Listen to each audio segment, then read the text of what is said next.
Outriders gets a bad rap. It suffered from a rocky launch last year, there were game-breaking bugs that destroyed players' progress, and most importantly it was just a strange game with an interesting story and fun world-building but terrible writing and voice acting. Despite all of these setbacks, however, it was actually a decent looter shooter. Like our own original review says, Outriders had great gameplay and really interesting systems that encouraged experimentation with loot and builds. And now we have an expansion, Worldslayer. For any loot-centric game, all an expansion really has to do is offer more loot and maybe some new fun ways to get new loot. Worldslayer goes about accomplishing these goals in a really inconsistent way. There's new loot, and it's great, but the new activity, that's right, singular, is okay. Since loot's the single most important and best thing Outriders has going for it, we'll get a couple of other subjects out of the way first. Let's talk about storytelling. There's a lot of ways storytelling can be accomplished. Minimalistic storytelling, like Dark Souls, relies on only giving players a story if they're interested.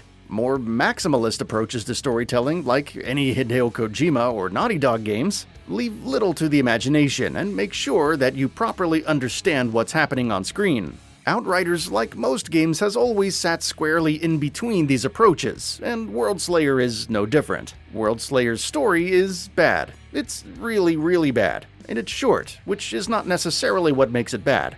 The primary antagonist gets no time to actually be a character, and key plot elements and characters pop out of nowhere to provide the ideal solution to the hero's problems. It's almost a Deus Ex Machina. Almost.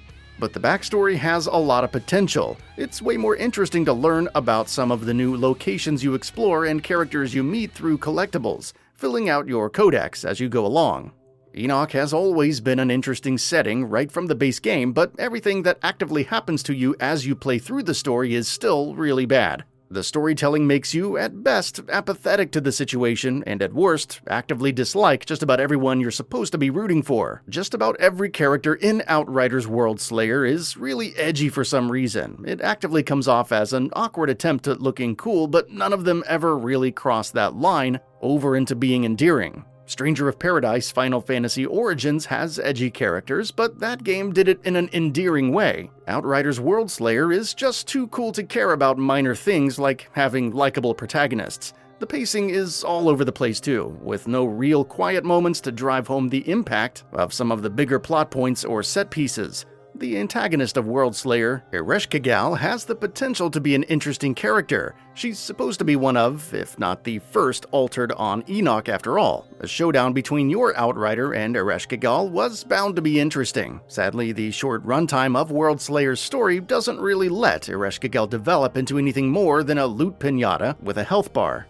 None of her actions were foreshadowed in the base game, and nothing that happens around her in Worldslayer has any real impact. Make no mistake, Outriders Worldslayer is not a good game to play if you value story.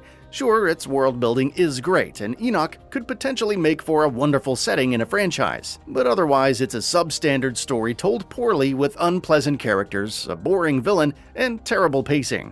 In terms of gameplay, Worldslayer's campaign doesn't really introduce any new concepts, aside from its final mission, which we'll get to because it also basically acts as the new endgame activity. Sadly, the Worldslayer campaign also doubles down on the worst aspects of Outriders' campaign in general. The bullet sponginess gets out of hand. This, of course, is exacerbated by the new Apocalypse tier system, basically an extension of the World tier difficulty system from the base game, just with bigger numbers. Playing solo for this review meant that I often found myself ping-ponging between higher Apocalypse tiers, so I can't get relevant loot, and lower Apocalypse tiers, so that I don't pull my hair out from frustration at the bullet sponge boss fights. In co-op, Outriders' bullet sponginess actually ends up being good fun, but in solo play it has the tendency to get really annoying really quickly, especially when you haven't yet optimized your build for the highest damage. It's not all doom and gloom, however, and Worldslayer also amplifies some of the best things about Outriders as a whole.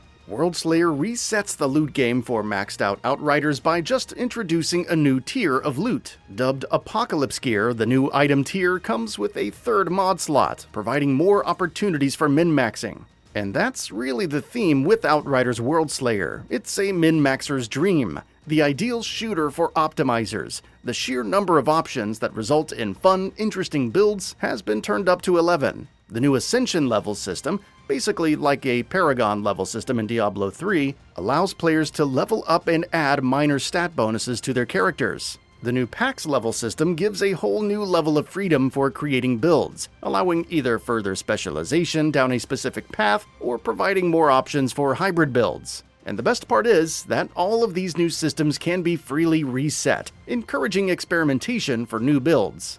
Outriders Worldslayer remains a really fun game to play, especially with its new endgame activity, the Trial of Taya-Gratar. Acting as a pseudo-roguelite, the Trial of Taya-Gratar offers branching paths to different rooms with randomized enemies that can drop loot. Interestingly, paths with specific loot drops are marked on the map, making the loot grinding quite fun. Looking for a new helmet? The room is clearly marked on the map, and going there repeatedly will drop a lot of helmets. Looking for a new sidearm? Same deal. Go to the marked room and kill things repeatedly. The Trial of Taya-Gratar is quite fun, but sadly it's also quite repetitive. While expeditions in the base game weren't that much better, the variety in levels was definitely leagues ahead of what the Trail of Taya-Gratar offers. I personally would have also liked to have seen the hunts and bounties from the base game return in some form. But sadly, there isn't really much to do in the new Worldslayer zones once you've finished the story and unlocked the Trial of Taya-Gratar.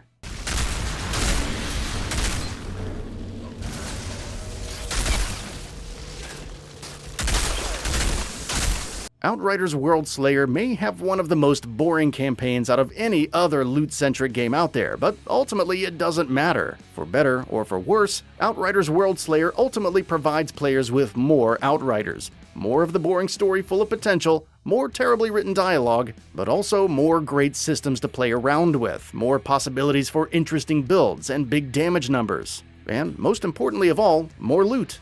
Outriders Worldslayer is the true pinnacle of the adage, skip the story, play the game. And for some people, that's more than enough. That's all for now. If you enjoy what you saw, please hit the like button. And if you're new to the channel, now is a great time to subscribe. We upload brand new videos every single day. After subscribing, don't forget to enable all notifications by clicking the bell icon. Thanks for watching this video, and we'll see you next time, right here on GamingBolt.